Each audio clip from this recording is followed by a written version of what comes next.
પુસ્તકનું નામ છે સર્વતોમુખી ઉન્નતિ, ગાયત્રી મંત્રના ધી અક્ષરની વ્યાખ્યા, પણ લેખક પંડિત શ્રીરામ શર્મા આચાર્ય. આજનો વિષય છે ઉન્નતિ માટે પ્રયત્નશીલ અને પરિશ્રમની આવશ્યકતા. ઉન્નતિનો માર્ગ મોટો આધાર પરિશ્રમ અથવા પુરુષાર્થ છે. સંસાર સેંકડો પ્રકારની વિભૂતિઓથી ભરેલો છે. સુખી અને સમૃદ્ધ કરનારા સાધનો દરેક પળે મોજૂદ છે. પરસ્પરનો સહયોગ, જ્ઞાન પ્રાપ્તિ, સતત ઉદ્યોગ, સદ્વર્તન તથા આત્મિક શક્તિઓના વિકાસ દ્વારા માનવી એ સર્વને પ્રાપ્ત કરીને મનગમતી ઉન્નતિ કરી શકે છે. જરૂરિયાત ફક્ત એ બાબતની છે કે આપણે એ બધા માટે આપણા અંતરની ઈચ્છા અને યોગ્યતાને પુરાવો આપીએ. આ બાબતોને આપણે પરિશ્રમશીલતા દ્વારા જ પ્રાપ્ત કરી શકીએ છીએ. કહે છે કે સિંહણનું દૂધ સુવર્ણના પાત્રમાં દોહવામાં આવે છે. પરિશ્રમી પુરુષ સિંહોને ત્યાં લક્ષ્મીનો વાસ હોય છે. પુરુષાર્થીઓના ગળામાં વિજયની વરમાળા પહેરાવવામાં આવે છે. સ્પર્ધામાં જે જીતે છે તે પુરસ્કાર પામે છે. પરીક્ષામાં પાસ થનાર વિદ્યાર્થી જ પ્રમાણપત્ર મેળવી શકે છે. પ્રાચીન કાળમાં સ્વયંવરની પ્રથા હતી. યુવતીઓ એમની નજરે જે યોગ્ય ઠરે તેને જ વર તરીકે પસંદ કરતી. ઉન્નતિની દેવી પણ સ્વયંવરની પ્રથાને અનુસરે છે. વધુ પુરુષાર્થી હોય એ જ એની પસંદગી પામે છે. પાત્રતાનું બીજું નામ છે પરિશ્રમ. કહે છે કે પૈસો હાથનો મેલ છે, અર્થાત હાથને ઘસવાથી પૈસા બને છે. પરસેવાની કમાણી એ શબ્દ રોજ બોલચાલમાં વપરાય છે. એનો ભાવાર્થ એ છે કે કોઈ પણ કમાણી પરસેવો પાડવામાં થાય છે. પરિશ્રમ એક ઉત્પાદક શક્તિ છે, જેનાથી વસ્તુઓ પેદા થાય છે. સંઘર્ષથી જીવનની ઉત્પત્તિ થાય છે. નાડીઓમાં લોહી દોડતું હોય છે અને ફેફસામાં હવાની અવરજવર ચાલુ હોય તો સમજવું કે જીવન મોજૂદ છે. જો લોહીએ દોડવાનું બંધ કરી દીધું કે શ્વાસ ચાલવાનું અટકી ગયું તો કહેવાશે કે એનું મૃત્યુ થયું છે.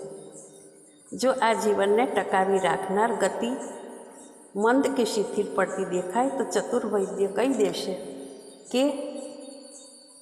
દે છે કે હવે એનો જીવનદીપ બુઝાવાનો છે.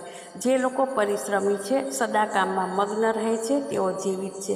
એમનું જીવન જાગ્રત છે, પણ એમને કામ જોઈને ડર લાગે છે. શ્રમ જોઈને આંસુ આવે છે, તેઓ મરેલા છે. એમની ઉન્નતિની આશા રાખવી નકામી છે. તેઓ જીવતા શબની જેમ કેવળ પ્રાણ ધારણ કરી શકે છે. કૂવાના થાળા પર રહેલા પથ્થરો પર દોરડાના ઘસારાનું નિશાન પડી જાય છે અને પરિશ્રમના ઘસારાથી મુશ્કેલમાં મુશ્કેલ કામ પૂર્ણ થાય છે. નિરંતર જો થોડો ઘણો પણ શ્રમ થતો રહે તો થોડાક સમયમાં ભારે ઉન્નતિ થઈ શકે છે. કણ કણ ભેગું કરવાથી મણ એકત્ર થઈ જાય છે.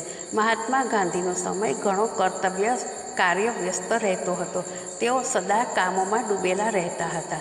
એમને જરા પણ ફુરસત નહોતી મળતી, તો પણ એમણે રોજ 1-1 કલાકનો સમય કાઢીને થોડાક જ દિવસોમાં ભારતની લગભગ 1 ડઝન પ્રાંતીય ભાષાઓ એ વૃદ્ધાવસ્થામાં પણ સારી રીતે શીખી લીધી હતી. ફુરસત ન મળવાનું બહાનું તદ્દન જૂઠું બહાનું છે. જે વિષયમાં માણસને દિલચસ્પી હોય તેને માટે એ જરૂર થોડો ઘણો સમય કાઢી શકે છે. 24 કલાકમાંથી આરામના 8 કલાક છોડીને 16 કલાકનો સમય બચે છે. એમાંથી ઈચ્છિત વિષય શીખવા માટે થોડો સમય કાઢી શકાય છે. જે લોકો ફુરસતનું બહાનું કાઢે છે તેનો અર્થ હકીકતમાં કામચોરી છે. જે શ્રમ કરવા નથી ઈચ્છતો તેને કદી ફુરસત નથી મળતી. જે નાનકડું કામ હસતા રમતા હાલતા ચાલતા થઈ શકે છે એ પણ એને પહાડ જેવું ભારે ગમ લાગે છે. અને એક એવું જ નાનું અમથું કામ કરવાથી એને એટલો તો થાક લાગે છે કે જાણે ઈડરિયો ગઢ જીતી આવ્યો હોય. આવા લોકો જરાક કામ કરવાથી અકળાઈ ઉઠે છે, નિશ્વાસ નાખે છે, લાંબા શ્વાસ ખેંચે છે, બેચેની અનુભવે છે અને વૃદ્ધની જેમ ઊંધું મોં રાખીને પડ્યા રહે છે. ક્યારેક શારીરિક નબળાઈને કારણે માણસની ક્રિયાશક્તિ કુંઠિત થઈ જાય છે અને થોડો શ્રમ કરવાથી થાક ચડે છે. એણે સારવાર કરાવવી જોઈએ, પરંતુ મોટે ભાગે તો વ્યક્તિ શારીરિક નબળાઈથી નહીં પણ માનસિક નબળાઈથી ગ્રસ્ત હોય છે.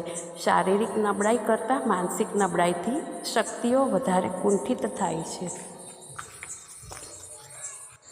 જેમનું મન પરિશ્રમમાં રસ લે છે તેમને ફુરસદ ન મળવાની ફરિયાદ નથી કરવી પડતી.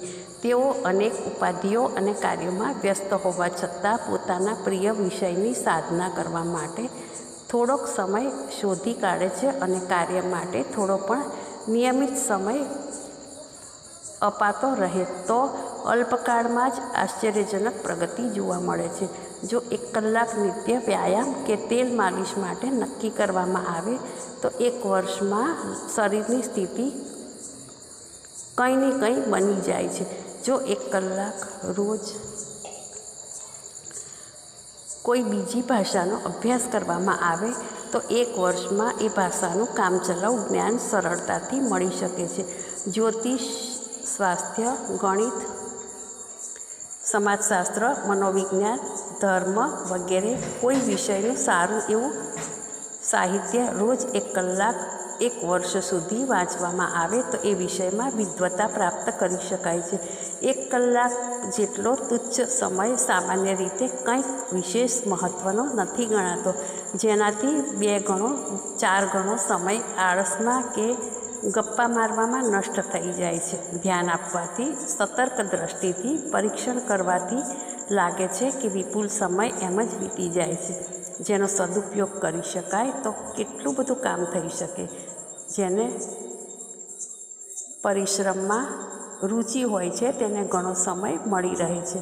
જ્યાં મહેનતને જોઈને કાળજું કંપવા લાગે છે ત્યાં ફરિયાદ ફુરસદ શોધવાથી જડતી નથી. આળસુનો પીર કે જરા હળવું કામ કરનારો પણ પોતાને ખૂબ વ્યસ્ત સમજે તો એને કામચોરીનું એક બહાનું જ કહી શકાય.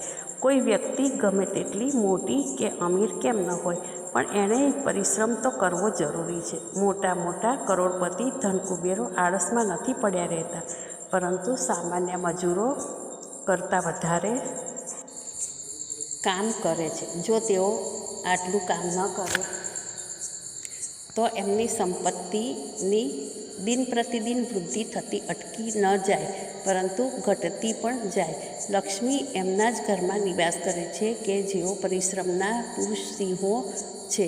જે પુરુષો પોતાની ઉદ્યોગપરાયણતા અને પરિશ્રમશીલતાને ખોઈ બેસે છે તેઓ લક્ષ્મીનું પ્રિય પાત્ર નથી બની શકતા. સંપત્તિ એમને ત્યાં નથી રહેતી.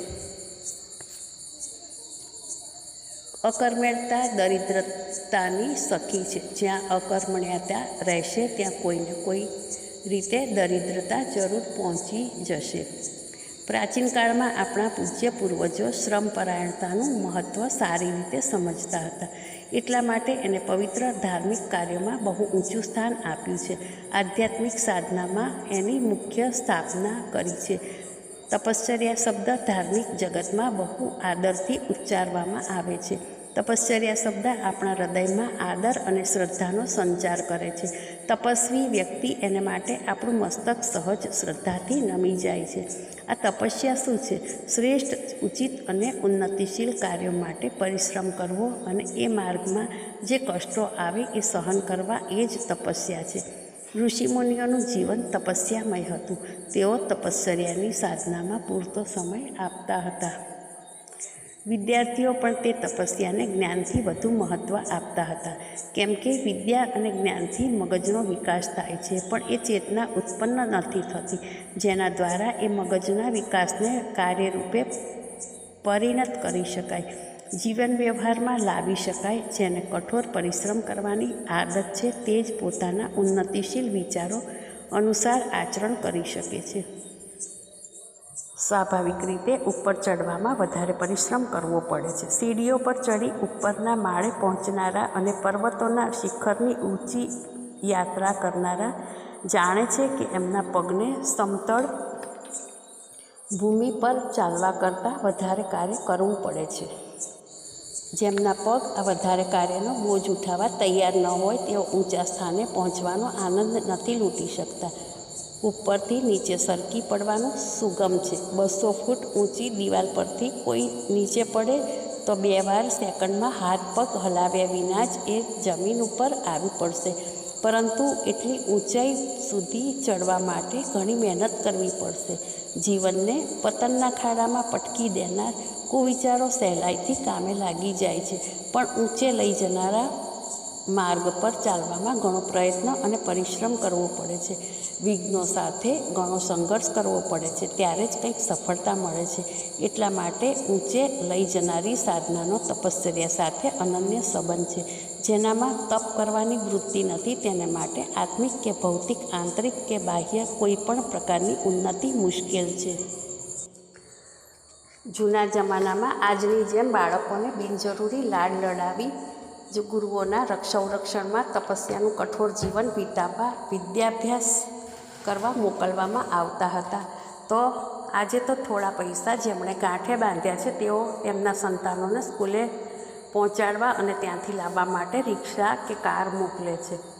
ચોપડીઓ ભરેલું દફતર લાવવા લઈ જવા માટે નોકર મોકલે છે. આ રીતે પોતાના ધનિકપણાના અહંકારની પૂર્તિ કરવા માટે બાળકોને આરંભથી જ આળસુ અને પરિશ્રમથી દૂર ભાગનારા બનાવે છે. છેવટે એ છોકરા બાપદાદાની કમાણી ફૂંકી મારતા આળસુની જિંદગી વિતાવતા હોય છે. પરંતુ પહેલાં એવું નહોતું બનતું. મહારાજ દશરથ પાસે ઘોડાગાડી જરૂર હશે, નહીં હોય તો બનાવવા જેટલા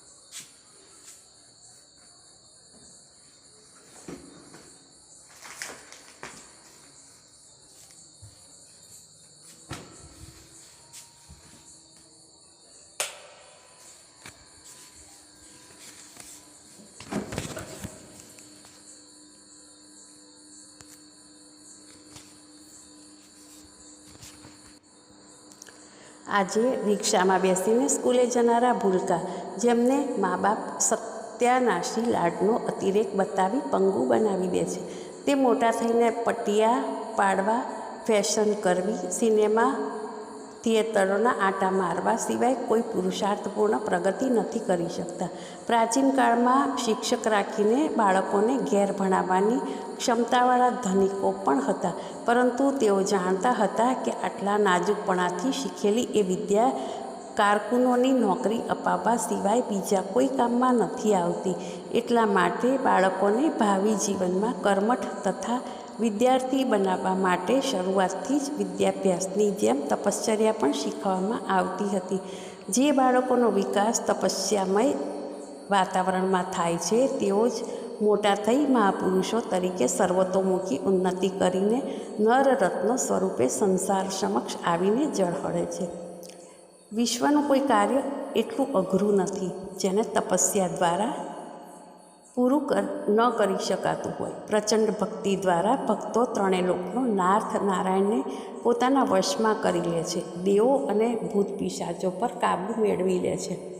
અદૃશ્ય અંતરિક્ષના અનોખા તત્વોને આકર્ષીને રિદ્ધિ સિદ્ધિઓના સ્વામી બની જાય છે. તપમાં મૂંગાને વાચાળ બનાવવાની અને અપંગને પહાડ પર ચડાવવાની શક્તિ છે. નિર્જીવ વસ્તુઓના ઘર્ષણથી અગ્નિનો તણખો ઉત્પન્ન થાય છે, જે તક મળતા ભવ્ય દાવાનળનું સ્વરૂપ ધારણ કરી લે છે. ચેતન આત્માના સજીવ પિંડ જેવા શરીરને જ્યારે ઘસવામાં આવે છે, પરિશ્રમના પાષાણ ઉપર જ્યારે રગડવામાં આવે છે, તો તેમાંથી નિર્જીવ વિદ્યુત કરતાં અસંખ્ય ગણી શક્તિશાળી એવી પ્રાણ વિદ્યુત ઉત્પન્ન થાય છે, જેના દ્વારા મુશ્કેલમાં મુશ્કેલ કાર્ય પૂરા થઈ જાય છે. ભૌતિક વિજ્ઞાનના જાણકારોને ખબર છે કે પ્રકૃતિનો એક ક્ષુદ્ર પરમાણુ જ્યારે ફાટે છે ત્યારે એ પોતાની ગરમીથી પોલાદના ભારે ગુંબજોને ઓગાળીને પ્રવાહી બનાવી દે છે. એ જ રીતે અધ્યાત્મ વિજ્ઞાનના જાણકારો કહે છે કે ચૈતન્ય આત્માનો પરમાણુ પ્રસ્ફુટિત થાય છે તો વજ્ર જેવી દુર્ભેદ્ય અડચણોને ભાંગીને ચૂર ચૂર કરી નાખે છે. પરિશ્રમ જો વિવેક અને વ્યવસ્થા સહિત ઉચિત દિશામાં કરવામાં આવે તો એનું પરિણામ આશ્ચર્યજનક આવે છે. સંસારમાં જે કંઈ મહત્તમ કાર્યો થયા છે તે માનવીના અદ્ભુત પરિશ્રમની સાક્ષી પૂરે છે. શારીરિક અને બૌદ્ધિક પરિશ્રમ બંને પોતપોતાના સ્થાને મહત્ત્વના છે. બંનેના સુમેળથી પૂર્ણ પરિશ્રમનું નિર્માણ થાય છે. જેમ બે પૈડા વગરનો રથ અપૂર્ણ છે, જેમ સ્ત્રી પુરુષ વગર ગૃહસ્થ જીવન અપૂર્ણ છે, એવી જ રીતે એકલો શારીરિક કે એકલો માનસિક શ્રમ અપૂર્ણ છે. બંને હાથના સહકારથી ક્રિયાઓ થાય છે, બંને પગથી ચાલવાનું કાર્ય થાય છે. એ જ પ્રમાણે શારીરિક અને માનસિક બંને પ્રકારના શ્રમની ક્ષમતા જ જીવન વિકાસમાં સુયોગ્ય સહાયતા પ્રદાન કરે છે. જેમને કેવળ માનસિક શ્રમમાં રુચિ લાગે છે અને શારીરિક શ્રમને તુચ્છતાની નજરે જુએ છે, તેઓ ભૂલ કરે છે. એ જ રીતે જે લોકો શરીરની મહેનતથી સંતોષ પામે છે અને માનસિક શ્રમ ઉપર ધ્યાન નથી આપતા, તેઓ પણ ખોટા રસ્તે છે. બૌદ્ધિક કામો સુધી જ પોતાની રુચિ સીમિત રાખનારા તંદુરસ્તીને ગુમાવે છે. શરીરમાં નબળાઈ અને રોગનો પ્રવેશ થઈ જવાથી સંસારના સુખદ અનુભવોથી હાથ ધોઈ નાખવા પડે છે. એ જ રીતે જેમનું ક્ષેત્ર શારીરિક મહેનત મજૂરી સુધી જ સીમિત છે, તેઓ બૌદ્ધિક વિકાસથી વંચિત રહી જાય છે. એમને અજ્ઞાનનું, મૂર્ખતાનું તથા અવિવેકનું દુઃખ સહન કરવું પડે છે, જે શારીરિક નબળાઈ કે બીમારીથી ઓછું પીડાકારક નથી. શ્રમ કરવામાં રમત રમવા જેવી જ રુચિ થવી જોઈએ. મહેનતને ઝંઝટ માનવી એ એક થાકનું મુખ્ય કારણ છે. લગ્નની ખુશાલીના દિવસોમાં લોકો રાત દિવસ કામમાં રચ્યા પચ્યા રહે છે, પણ એવું ક્યારેય નથી લાગતું કે એમના માથા પર પહાડ મૂકેલો છે. દડો રમવામાં ખેલાડીઓને ખાસી દોડાદોડી કરવી પડે છે, પણ એમનો થાક લાગતો નથી, કારણ એ છે કે એ રમતમાં તથા લગ્નની ધામધૂમમાં મન એક પ્રકારનો રસ લેતું રહે છે. એ જ રીતે બીજા કામોમાં પણ આપણી રુચિનો સુયોગ કરવામાં આવે તો થાક નહીં લાગે, કંટાળો નહીં આવે. કામને કર્તવ્ય સમજીને કરવું જોઈએ. કામ કરવું તે સ્વયં એક આનંદ છે. એ આનંદના રસાસ્વાદની આપણે ટેવ પાડવી જોઈએ. ઈચ્છિત પરિણામની આશા નિરાશામાં જે લોકો ઉત્સાહી નિરુત્સાહી બન્યા કરે છે, એમની ક્રિયા પદ્ધતિ બગડી જાય છે. કેટલીક વાર તેઓ નિરાશાને કારણે નિયત કામને છોડી દે છે અને કેટલીક વાર સફળતાની ખુશીનો મદમાં છાતી ફૂલાવે છે. અધ્યાત્મક શાસ્ત્રના, ગીતા વગેરે ગ્રંથોમાં આસક્તિ છોડીને કર્તવ્ય ભાવથી કાર્ય કરવાનો કર્મયોગનો જે ઉપદેશ આપ્યો છે, તે કર્મને કર્તવ્ય સમજીને પરિશ્રમમાં જ રસ લેવાનો ઉપદેશ છે. આ પદ્ધતિથી કામ કરનારનો આનંદ અને ઉત્સાહ કદી પણ મંદ થતો નથી. એમને નથી કદી થાક લાગતો કે નથી કંટાળો અનુભવાતો.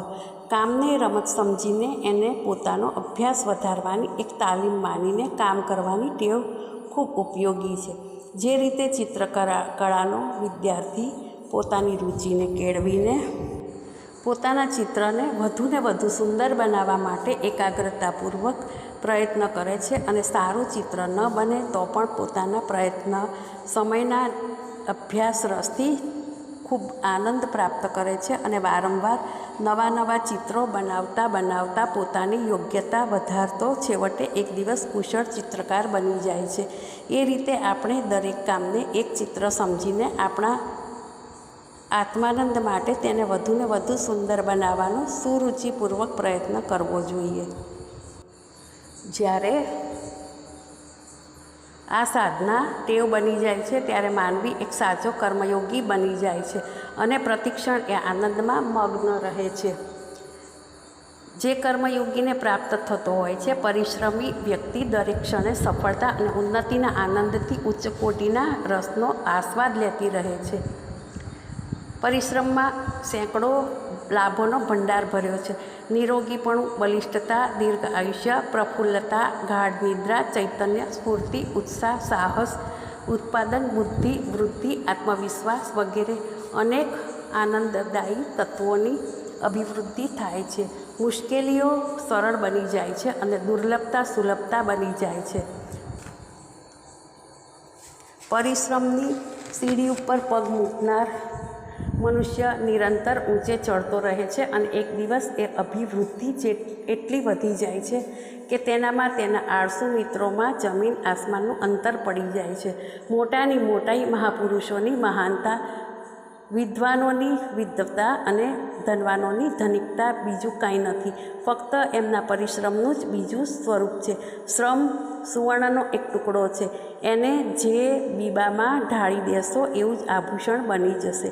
જે દિશામાં માનવી મહેનત કરે છે એ દિશામાં એ ઉન્નતિ કરી શકે છે. આપ કોઈ પણ પ્રકારની ઉન્નતિના ઈચ્છુક હો તો આકાંક્ષા, કષ્ટ સહિષ્ણુતા તથા પરિશ્રમશીલતા વગર સફળતાનું દર્શન નહીં કરી શકો. આ ત્રણેય ગુણો સ્વભાવથી તો થોડાક જ લોકોમાં જોવા મળે છે, પણ અભ્યાસ દ્વારા દરેક એમને પ્રાપ્ત કરી શકે છે. તેથી જો આપ આપના જીવનને વાસ્તવમાં સફળ અને સાર્થક બનાવવા ઈચ્છતા હો તો ઉન્નતિના મૂળ મંત્રને ધ્યાનમાં રાખજો. એના દ્વારા આપ પ્રત્યેક વિષયમાં ઉન્નતિ કરવામાં સમર્થ થઈ શકશો. અસ્તુ.